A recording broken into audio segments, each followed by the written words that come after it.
Now, the Roman Empire internally was not very rich. Africa became the breadbasket for the Roman Empire. And except for Africa, the Roman Empire would not have been able to sustain itself. Now, the Roman presence in North Africa is going to force into being one of the great events in human history. Roman taxation, Roman oppression would cause people to turn to new gods and question old gods, to turn to a story about a God who comes forth to rescue them. Now, they would draw from African folklore the story of the child in the manger. Now, what am I saying? Later, in retrospect, he was referred to as Jesus Christ. Now, you can argue about the coloration of Christ if you want to, but I can sell that very quick and we can go on to the next subject. Was he a Roman? The answer is no. Was he a Greek? The answer is still no. These were the only European types in that part of the world at the time. If he was neither Roman or Greek, he was one of those other people. And all of those other people were non-European and non-white. And he came from the other people. During that time of Roman dominance, Africans hold high military and administrative posts in the empire. The Romans and the Greeks had no color prejudice comparable to the kind of prejudice we would know later on. Otherwise, why would 3 Africans become emperors of Rome?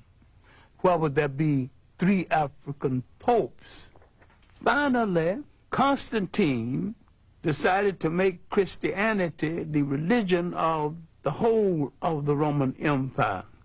Now we're coming to the critical period when the Roman domination of the church so corrupted the church, the Africans began some disenchantment with the Roman interpretation of Christianity. Constantine calls a council of bishops and priests at a place called Nice, the Nicene Conference. It is at this conference that the European created a European concept of Christianity.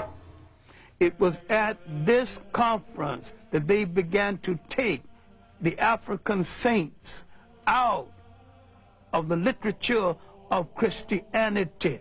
Now the corruption had started. The physical concept of Jesus Christ did not exist. Now, how did it come into existence? Because the Pope commissioned it to come into existence. Michelangelo painted the picture using one of his relatives as model. And that picture, one of the finest pieces of propaganda ever projected in history, has changed the minds of millions of people as who's supposed to represent God, whoever he or she is, and I have no problem with the she. Spirituality is a way of accepting the fact that there is a spiritual force in the universe larger than all of mankind.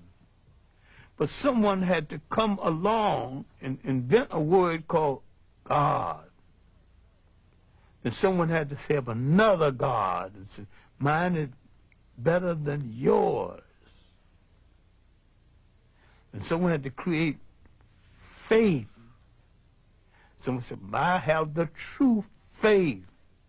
Religion is the organization of spirituality into something that became the handmaiden of conquerors.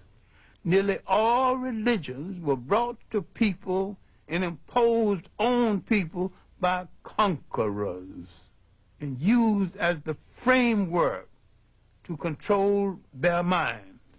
my main point here is that if you are the child of God and God is a part of you, then in your imagination, God's supposed to look like you. And when you accept a picture of the deity assigned to you by another people, you become the spiritual prisoners of that other people.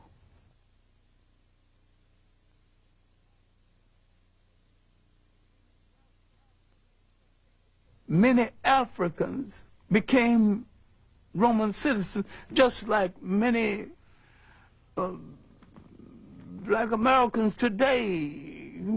I have nothing to do with Africa. I'm an American. I'm a citizen. I'm an American.